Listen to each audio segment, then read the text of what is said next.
Thought the weather about as much as we thought anybody else, like everybody up here, I think, did this week. Thursday, well, going back Tuesday, we're supposed to play Republic. Couldn't play at our place, couldn't play at their place. Wednesday, couldn't play either place. So we've rescheduled that for this coming Wednesday, and I think there's an 80% chance of rain that day too.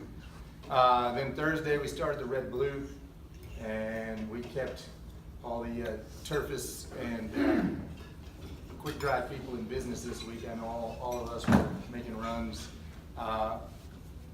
Thursday was the day that it did that mist stuff. It doesn't show up on the radar all day, and you just don't know what to do with your field.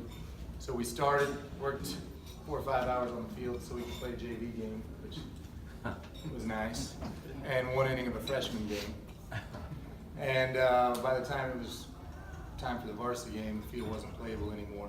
So we lost that game. Belton was only in town for Thursday, Friday. They had a full schedule on Friday. So we ended up, instead of getting 4 in the red blue, we got 3.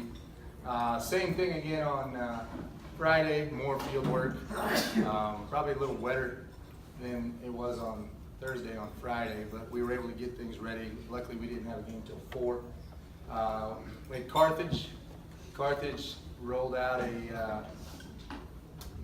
the roster says 5'5", 145. Coach Hagler thought he had a couple of rocks in his pocket when they weighed him.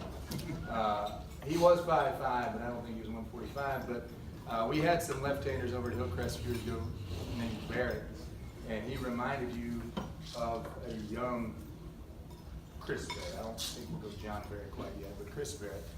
And he ran it in there really well. And for about 2 or 3 innings, we insisted on swinging at this pitch right here quite a bit.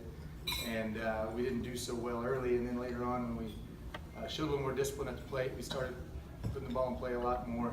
Then we ended up winning that game 9-1. First time the pitch count became an issue. Brett Letterman was pitching. He was in total control. It was 9-0. And probably the smartest coach on our team, Ryan Schaffitzel, pulls me over and he goes, "Hey, we've got Waynesville Tuesday, and if Brett throws 7 more pitches, he couldn't relieve," which the other 4 adults there hadn't thought of that yet. And so we told Brett, if you can finish the 7th inning in 7 pitches, you can finish, but if not, we're going to pull you out of 74-ish so that you can still relieve on Tuesday. And he was able to get 1 out, and he gave up a single, and then we brought in a kid, and they ended up scoring a run, and we beat them 9-1. But Brett threw really well. Like I said, 74 pitches, 600, pretty efficient. Then we had Sedalia, and last week I was saying our defense wasn't very good. We made 2 errors, I believe, in the 3 games we played, except one of them happened to be at an inopportune time, and we ended up going to the bottom of the 7th. It was 5-0. They had scored 300 runs in the 6th. We had left the bases loaded with nobody out earlier in the game. 2nd, 3rd, 1 out earlier in the game. And runner on 2nd, nobody out earlier in the games. And so then we decided to swing the bat. We got 3, and I believe the game ended with the tying run on 2nd base or 1st base. We lost that game 5-3. Today's got a good group. They look really good in uniforms. They're all big, strong, fast guys. They got a catcher who's been playing for them for 10 or 12 years, it seems like.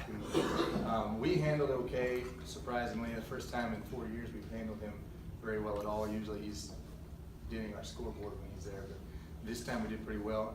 Kyle Johansson threw that game, and he did his job for the most part. And then we were happy we had a sophomore, Caden Morrow, who we thought could do some things for us, and he came in and gave us 2 pretty good innings.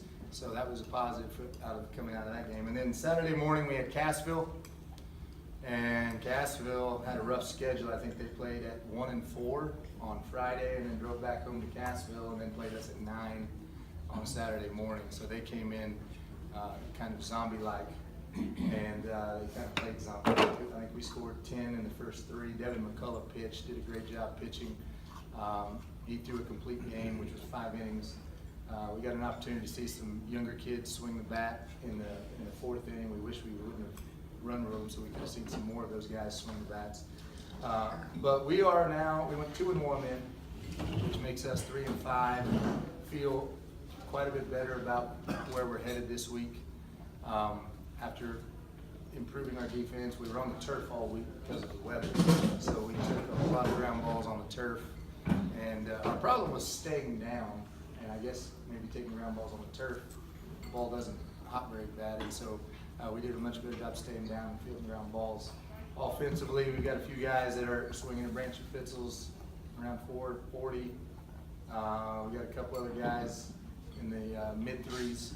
So we need some of our bottom order guys to start swinging the bat a little more, and we feel really good about things. But that was our week. This week we have, tomorrow we have Waynesville, which is a conference and a district game, and hopefully if it doesn't rain too much today, that'll happen. And then Wednesday we have Republic, and then we go down to the Hollister, Rogersville, Willard, whoever hosts festival, and we play Brooklyn, Arkansas, which I know nothing about besides they have like 700 students in their school and they're 10-2. And then we play Sylvan Hills, Arkansas, which has won I think 8 or 9 state championships in Arkansas.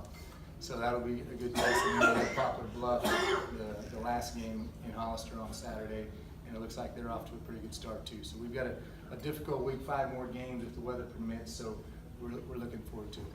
Thanks.